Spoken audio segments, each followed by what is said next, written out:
गांव के एक कोने में, जहां कोई जाने की हिम्मत नहीं करता था, वहां एक पुराना टूटता हुआ बंगला था। यह बंगला वर्षों से खाली पड़ा था, लेकिन गांव के लोग जानते थे कि वह खाली नहीं था। यह जगह बुरी आत्माओं और अनदेखी शक्तियों का बसेरा थी। रात होते ही इस घर की खिड़कियों से लाल रोशनी चमकने लगती और अंदर से अजीब सी आवाजें सुनाई देती। कुछ लोग कहते थे कि यहाँ एक तांत्रिक रहा करता था, जिसने इस घर को बुरी आत्माओं का अड्डा बना दिया था।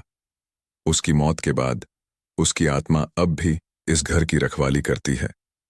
वह तांत्रिक, जिसकी काली लंबी दाढ़ी थी, लाल आंखें चमकती रहती थीं और उसके चेहरे पर भयानक सफेद रंग का तिलक होता था। उसकी मौत के बाद वह आत्मा बन गया और बंगले को छोड़ने से इनकार कर दिया। अब वह उन सभी को सजा देता था जो उस घर में प्रवेश करने की हिम्मत करते थे। गांव के बच्चे जब भी उस घर के पास से गुजरते, उन्हें घर के अंदर से डरावनी आवाजें और छायाएं दिखाई देतीं। वह बंगला जीवित था, किसी नए शिकार की तलाश में था। एक रात गांव के 4 दोस्त उस बंगले की कहानी को एक अफवाह मानकर अंदर चले गए। उन्हें लगा कि यह सब लोगों की कल्पना है, लेकिन जब उन्होंने घर के अंदर कदम रखा तो दरवाजा अपने आप बंद हो गया। वह तांत्रिक की आत्मा जाग उठी। उसकी लाल आंखें अंधेरे में चमकने लगीं और उसकी डरावनी हंसी से पूरा घर गूंजने लगा। वह घर अचानक जिंदा हो गया। दीवारों से खून टपकने लगा, फर्श पर अजीब आवाजें गूंजने लगीं। चारों दोस्तों को ऐसा लगा कि वह फंस गए हैं।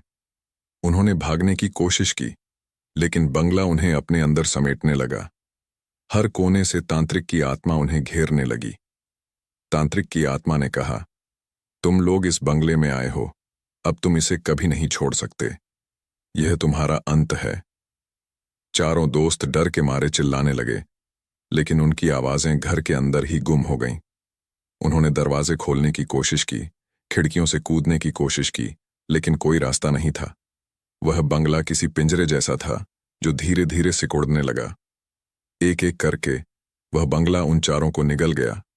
गांव वालों ने अगले दिन उन्हें खोजने की कोशिश की, लेकिन वह चारों हमेशा के लिए उस घर का हिस्सा बन गए थे। उनकी आवाजें, उनकी चीखें अब उस घर के नए शिकार को बुलाने के लिए गूंजती रहती हैं।